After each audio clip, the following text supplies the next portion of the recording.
Thank you, Patrick. My mom was not a typical mom. She wasn't warm and fuzzy, and she didn't bake cookies. No, she was analytical, strong, independent, and a bit judgmental too. Does anyone else have a mom like that? My mom was a hippie mom. I hated it. I did not want to be anything like her. I just wanted to be normal. Now that I'm older, I realize I am like her a lot. Let me explain what I mean. My mother had a traditional Midwestern upbringing.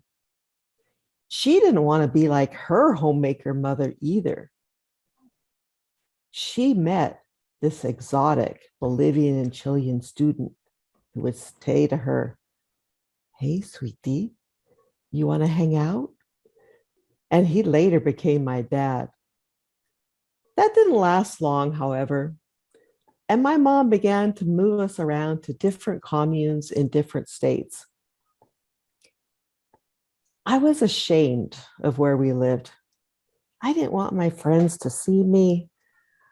I didn't want them to know where I lived. We didn't have proper bathing facilities, and we weren't very clean. The dirt floors and the outhouse out back, well, that didn't help either. Then there was the car.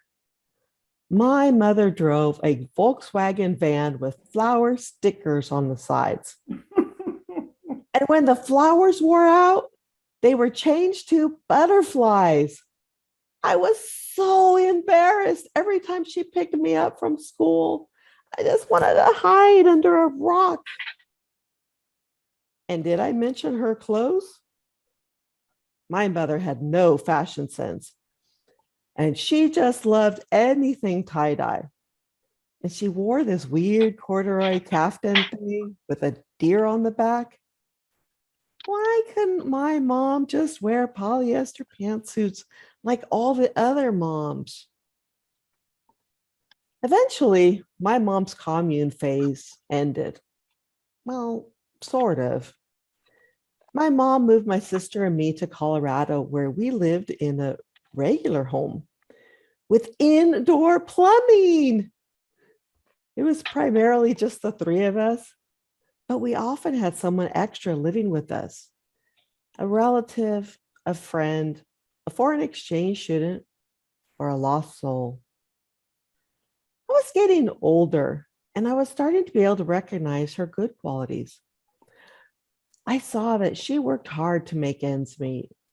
I saw her grit and determination when she broke her ankle before my sister or I were able to drive. She had a full leg cast for 5 months, yet every workday she would hobble on her crutches out to the bus stop, which was a mile away. I never heard her complain. I saw that she was a good communicator, and all of our friends liked talking to her. My mom taught us how to fight fair and not use words like always or never. Of course, being a teenager, I would just roll my eyes and think, seriously? I'm supposed to filter what comes out of my mouth during a fight? But the worst was before I'd go out on a date. I would say, "Mom, what time do I need to be home?" And she would respond back, "Well, what do you think is reasonable?" Oh my goodness. Then I had the dilemma of picking a time. Of course, I wanted to stay out until 2 o'clock, but I knew that wasn't reasonable. So what do I ask for? 11? Well, if I asked for 11, maybe she would have been okay if I said 12. And then I would have cheated myself out of a whole hour. It made me be responsible for my actions. I hated it. Another thing my mom did was to open a joint checking account first with my sister and then with me when we each turned 16. She would deposit money into the account, and then we would be responsible for paying the rent, utilities, and food. We learned how to plan and budget, and we learned how to reconcile the checking account. She even showed us her tax returns so we knew what would be included in the returns.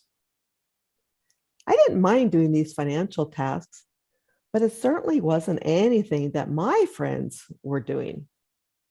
I wonder, is this why I became an accountant?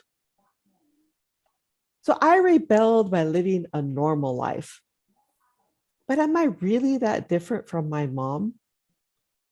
Well, I've never had a flowered van or hippie clothes. I love traveling to foreign exotic places. And although my children are grown and gone, I have never lived alone in my entire life. My home is always open to a friend, a relative, a foreign exchange student, a lost soul. Sound familiar? My mom had dementia before she passed away. She wasn't the person I used to know. I'm sure my mom is watching over me now, and I'd just like to say, thank you, Mom, for giving me the values that I have today. I love you. And if you look really closely, you will see I'm a lot like you, Mr. Toastmaster.